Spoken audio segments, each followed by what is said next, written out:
Você sabe do impacto negativo que a sua empresa pode sofrer se não atender às novas exigências da NR1? Se você é empresário, profissional de RH, trabalha com NR1, é técnico de segurança, consultor ou atua com gestão de pessoas, assista esse vídeo até o final, porque a atualização da NR1 não tem impacto apenas emocional, ela tem impacto financeiro. E se você entende isso, muda a sua visão, muda a forma como você lida com esse tema. Nos próximos anos, as empresas podem começar a pagar mais contribuição por causa de afastamentos relacionados à saúde mental. E muitas ainda nem perceberam. E não, eu não estou falando de processo trabalhista. Eu estou falando de aumento na folha de pagamento, sem multa, sem notificação e sem aviso prévio. Se você tem funcionário CLT, isso já te envolve, porque saúde mental deixou de ser apenas falta emocional, ela virou falta financeira. E antes de continuar, se você é novo aqui no canal, eu vou me apresentar. Eu sou Patrícia, consultora de estrutura organizacional e otimização de processos. Eu atuo há mais de 20 anos ajudando empresas a reduzir falhas operacionais, riscos trabalhistas e desperdícios invisíveis que impactam diretamente o caixa. E hoje eu vou falar sobre algo que muitos empresários ignoram, mas que pode estar aumentando silenciosamente o custo da folha, especialmente com a atualização da NR1, que passa a exigir maior atenção aos riscos psicossociais a partir de 26 de maio desse ano de 2026. Gestão não é improviso. E se você quer entender o que realmente impacta financeiramente sua empresa, se inscreva no canal. Nos próximos episódios vamos aprofundar esse tema, inclusive porque muitos profissionais da NR1 têm pedido esse conteúdo. E não estamos falando de treinamento para justificar presença, estamos falando de prevenção estratégica. Agora, antes de falar da NR1, saúde mental ou fiscalização, você empresário precisa entender apenas uma coisa. Se você tem funcionário CLT, você já paga o RAT. E dependendo da sua gestão, você pode pagar mais ou pode pagar menos. Mas afinal, o que é RAT? RAT significa Risco Ambiental do Trabalho. É uma contribuição previdenciária que existe há muitos anos. Ela não nasce como NR1. Ela é paga por toda empresa que tem pelo menos um funcionário contratado pela CLT. O percentual depende do KNAI da atividade principal da empresa: 1% para risco leve, 2% para risco médio e 3% para risco grave. Ele incide sobre a folha de pagamento, é mensal e não é opcional. Agora vamos para a explicação do FAP. FAP significa Fator Acidentário de Prevenção. Ele varia de 0,5, ou seja, de 0,5% a 2%. E ele multiplica o RAT, ou seja, o RAT multiplicado pelo FAP é o valor final da alíquota aplicada sobre a folha de pagamento.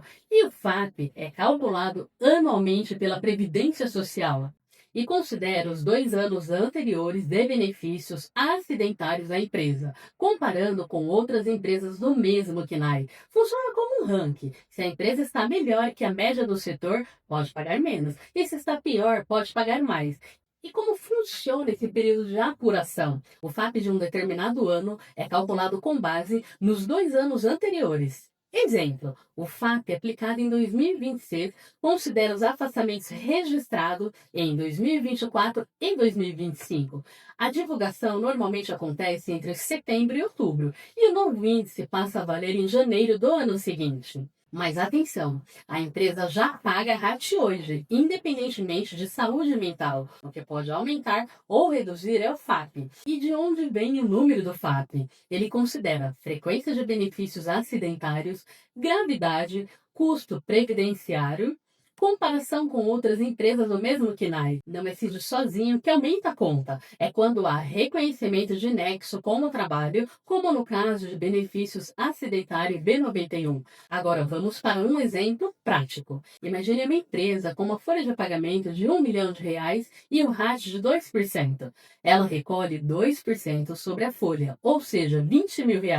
Mas se essa empresa tiver um bom histórico e o FAP for de 0,5, 2% multiplicado por 0,5 resulta em 1% e ela passa a pagar R$ 10 mil. Agora imagine um cenário oposto. A empresa tem diversos afastamentos reconhecidos como relacionados ao trabalho, inclusive transtornos como o EC 32 com concessão de benefício do acidentário. Se o FAP subir para 2% multiplicado por 2 resulta em 4. Ela passa a recolher 4% sobre a folha, R$ 40.000. Percebe a diferença? O percentual aplicado dobra. Gestão de risco não é discurso emocional, é decisão financeira. E onde a NR1 entra isso? A atualização da NR1 reforça que riscos psicossociais devem estar no programa de gerenciamento de riscos. Ele não cria RAT, ele não cria o FAP, ele reforça a responsabilidade de gestão. E se a empresa não gerencia, e se houver reconhecimento de nexo, o impacto pode aparecer nos ciclos futuros do FAP. E quem paga RAT e entra no FAP? A regra é simples. Tem funcionário CLT? Paga RAT e entra FAP. Não importa se a empresa é digital, se ela é uma loja virtual, se ela é uma agência, se ela é uma escola, se ela é uma startup ou até mesmo um MEI. O que define a obrigação não é o corte, é ter empregado registrado. Não tem CLT? Não paga RAT e não entra no FAP. Antes de falar de multa, o que a empresa deveria perguntar? Qual é o nosso RAT hoje? Qual é o nosso FAP atual? Tivemos benefícios acidentários nos últimos 2 anos? Estamos monitorando corretamente os registros? O erro humano existe, lançamento incorreto também existe. E se a empresa não acompanha, ela pode pagar por desconhecido. E o ponto central desse episódio é simples: saúde mental mal gerida não vira apenas problema humano, ela vira um risco financeiro. E isso não é discurso emocional, é estrutura. Empresas que investem em qualidade de vida, liderança preparada, acompanhamento estratégico e gestão preventiva podem reduzir custo no médio e longo prazo. E agora vamos para uma conclusão prática. O RAT é fixo e vem do grau de risco da atividade. O FAP é variável e depende da gestão. FAP alto significa mais encargos. FAP baixo significa economia. Prevenção não é luxo, é inteligência financeira. E quem cuida desses números? Depende do porte. Empresas maiores envolvem SST, RH, DP, financeiro e alta gestão.